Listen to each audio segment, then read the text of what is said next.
আসসালামু আলাইকুম। সবাইকে স্বাগত জানাচ্ছি আমার দেশ আজকের বিশ্বে। সঙ্গে আছি তামান্না মিনহাজ। শুরুতেই জানিয়ে দিচ্ছি আজকের প্রধান আন্তর্জাতিক খবরের শিরোনামগুলো।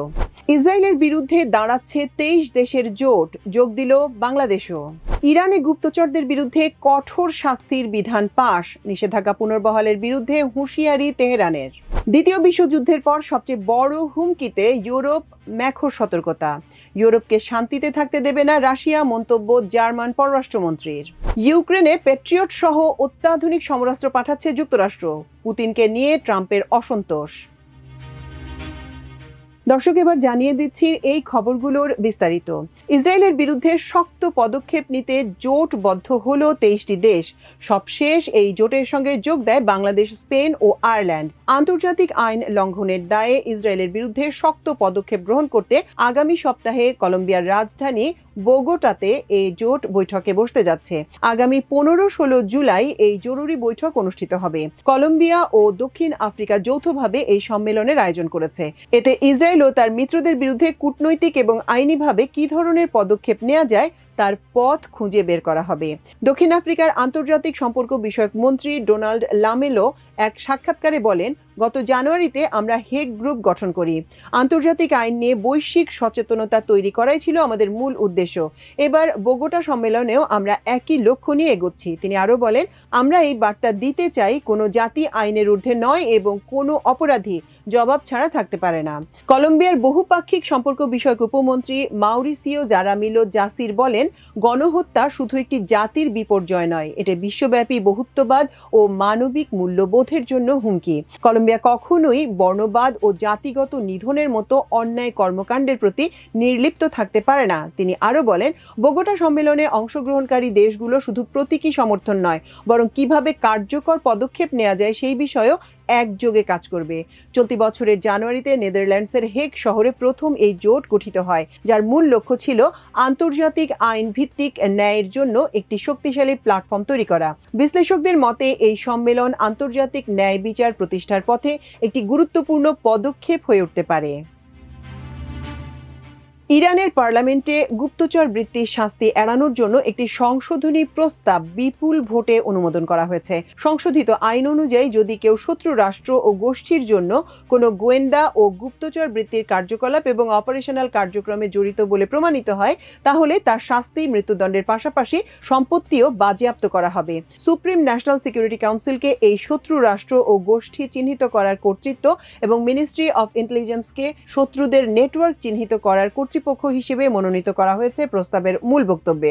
সুপ্রিম জাতীয় নিরাপত্তা পরিষদের যুক্তরাষ্ট্র এবং ইসরায়েল বাদে অন্যান্য শত্রু রাষ্ট্র ও গোষ্ঠীগুলোকে মনোনীত করার ক্ষমতা রয়েছে।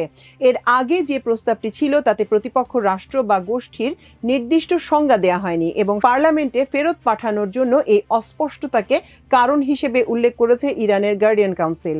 সংশোধিত মূল প্রস্তাবের আরেকটি অনুচ্ছেদে জনসাধারণের মধ্যে বিভাজন ও জাতীয় নিরাপত্তার ক্ষতি করার উদ্দেশ্যে শত্রু ও বিদেশি নেটওয়ার্কগুলোকে যারা তথ্য ও ভিডিও পাঠায় তাদের শাস্তি নির্ধারণের বিষয় আলোচনা করা হয়েছে। নতুন প্রস্তাব অনুযায়ী এই কর্মকাণ্ডগুলো এখন থেকে অপরাধ হিসেবে গণ্য হবে। একই সঙ্গে এর জন্য কারাদণ্ড এবং সরকারি ও জনসেবা থেকে স্থায়ীভাবে বরখাস্ত করার শাস্তি নির্ধারণ করা হয়েছে।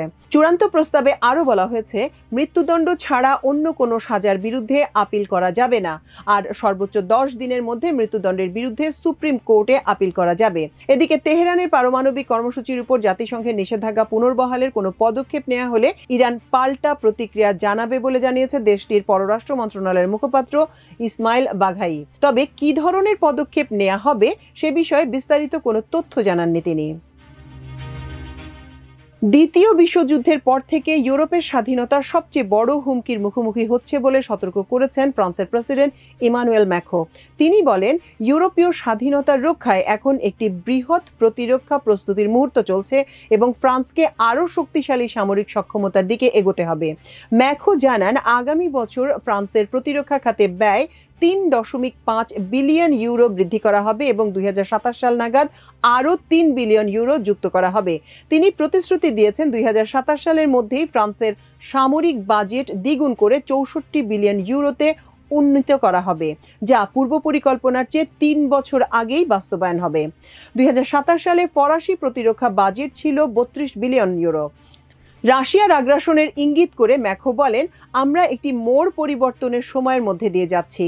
আজ বিশ্বে মুক্ত থাকতে হলে ভয় ধরাতে জানতে হবে, ভয় ধরাতে হলে শক্তিশালী হতে হবে। তিনি সাম্রাজ্যবাদী নীতি ও ভূমি দখলকারী শক্তির কড়া সমালোচনা করেন।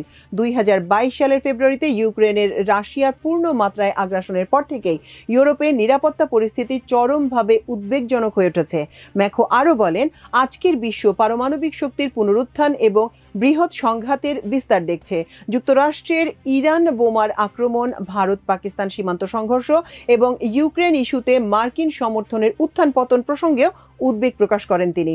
এদিকে রাশিয়া ইউরোপকে কখনোই শান্তিতে থাকতে দেবে না বলে মন্তব্য করেছে জার্মানি। জার্মান পররাষ্ট্রমন্ত্রী জোহান ওয়েডেফুল বলেন, রাশিয়ার মূল লক্ষ্য ইউরোপের অভ্যন্তরে বিভাজন তৈরি করা এবং মস্কো কখনোই ইউরোপকে শান্তিতে থাকতে দেবে না। জার্মান পররাষ্ট্রমন্ত্রী জোহান ওয়েডেফুল আরও বলেন, আমরা যেন নিজেরাই নিজেদের ভুল পথে না চালাই। আমরা রাশিয়ার সঙ্গে সরাসরি যুদ্ধে নেই, কিন্তু তাই বলে রাশিয়া আমাদের শান্তিতে থাকতে দিচ্ছে না। মস্কো বৃহৎ পরিসরের সামরিকীকরণ, সাইবার হামলা, সাবোটাজ ও বিভ্রান্তিমূলক প্রচার নিয়ে উদ্বেগ প্রকাশ করেন তিনি। ওয়াডেফুল বলেন, আমাদের এমনভাবে শক্তিশালী হতে হবে সামরিক ও সামাজিকভাবে, যাতে পুতিনের মনে কখনো আমাদের বা আমাদের অংশীদারদের আক্রমণ করার চিন্তাও না আসে।